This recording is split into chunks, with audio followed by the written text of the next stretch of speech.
vermey, edemden pokunu yapıyor.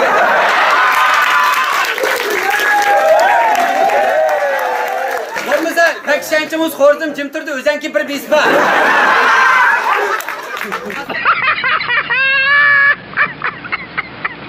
Babam bizi birden çaqchaqib dastlab qilg'ini bilinglar.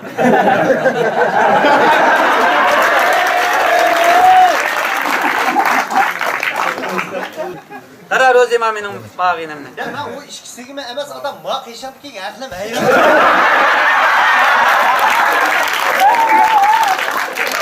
Başa, ishqisini yaxshi o'xshatsan, bu ishni berib yutmas. Üretmesem o pul aldığın değil mi evet? Yo, men kichik o'g'am bilan vijdoni yo'qam mani. Kırvırından balısı da kokuyor. Ya qarmamsan, mushu badan bilan pulni mushdan saqiltib o'tiraman.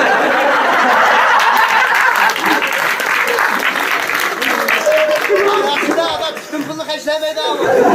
100 ko'ylak pulni abash qilib kiydi.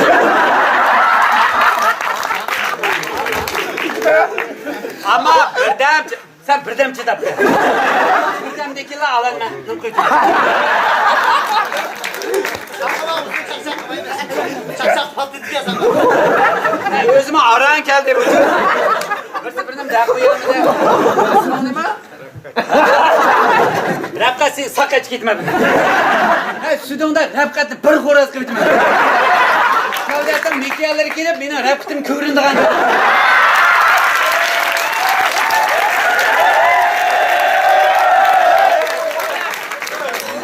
Samaydik ya degan bo'lsam, voy endi o'ssangmi bir xo'roz keldi. Ko'p atirib turibdi. Shunaqa xo'rozlarim yo'g'an qondaqda yotamay po'qdi edi. Ama emmesi bir koraz bir kontrol. Ya çıkamaydı. Sen davamlı pulun kayına kirip başta erzanmalı olsun. Ha, hiç pulun toğrunun aldığı koku.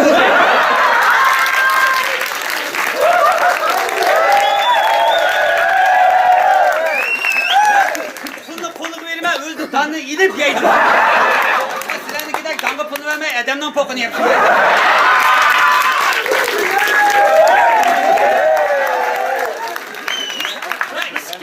Degan xo'roz qanchalik xo'roz. Meni xo'rozimni ko'z 1 million mardan kelaydi.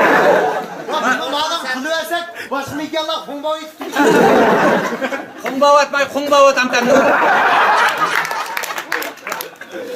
Ko'rdingmi, o'zining basti bilan o'tirdi. Sen kichik ko'ringida aytib, meni xo'rozimga pay chiqmadi ya.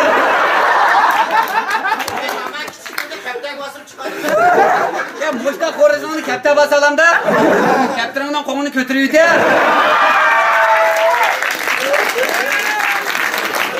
Bo'lmasa, pek shanchimiz xo'rozim jimtirdi, o'zanki bir bisba.